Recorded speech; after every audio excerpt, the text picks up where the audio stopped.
Hello, welcome to my channel. My name is Chloe Oracle. Today we're going to be reviewing the Morgan Greer Tarot. This is a 1970s tarot deck,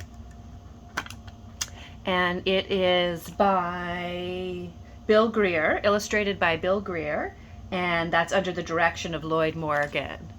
So, written, created by Lloyd Morgan, I would say, but illustrated, by Bill Greer. This is a U.S. Games, and this is like a more recent edition. Tarot in a new tin is newer, but the deck was first published in 1979.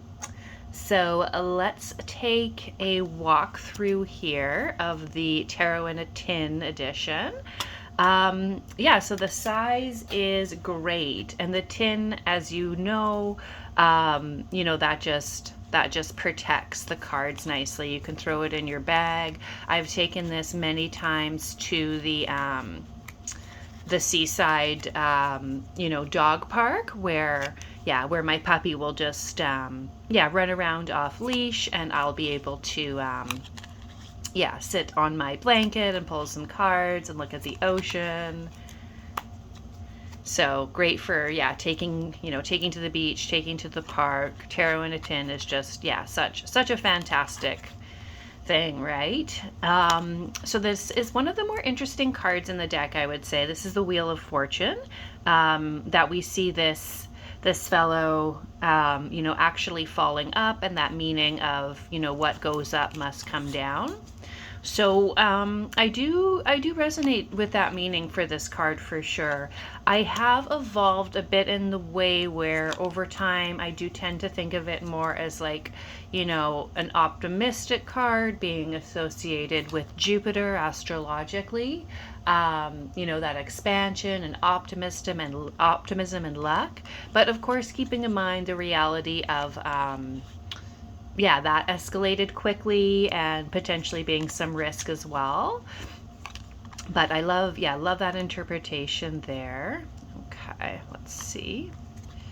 So, it's all kind of zoomed in. We have the, traditional Smith Rider-Waite. That's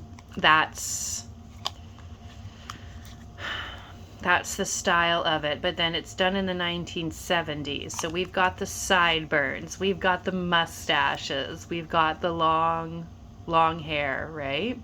The retro style is really what drew me in, to this deck. It is a classic. I had coveted it for a while, but I decided to pick it up last year and start working with it. It's on US Game Stock, so that was beautiful for shuffling. And the colors are just so rich. As far as the primary color palette goes, I'm not the biggest fan, I would say, of the yellow, to be fair, but it's borderless. I love the shape, I love the size. I think this is a great little deck. There isn't much as far as age or body diversity, unfortunately, and there is no cultural or racial diversity whatsoever. So that, of course, is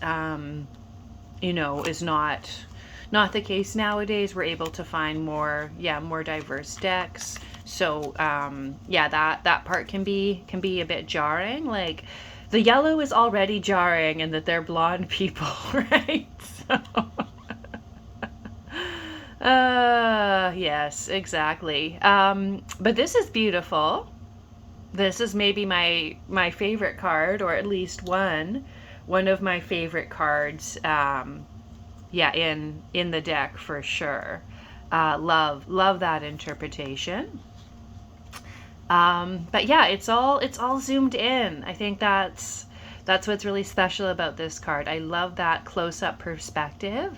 The dog here in the Fool card, we've got the flower, the feathered cap, all the symbolism is there. but it's this zoomed in effect essentially, which I really appreciate. So I think, the only thing I don't love is, of course, lack of diversity and then all the yellow, but I do enjoy the color palette in that, it's very, very retro, right? Let's see here. Yeah, workman, craftsperson, the Virgo. So I'd be curious, what you think of this deck, if this is one that you're interested in picking up, or if it's one that that you work with. I am a newer channel, so of course I, appreciate your engagement. If you do want to comment or follow, I always love, discussing the tarot as well. Obviously, that's what I'm here for. I love tarot, and I'm a practicing astrologer, and psychic medium as well. If you want to book a reading with me, I have a link set up there in the description. So that's it for today's video. That's just a quick review of the Morgan Greer Tarot in a Tin. I think this was printed, recently in 2020 something. But it's the 1970s deck. So thank you so much for watching, and I will see you soon. Goodbye.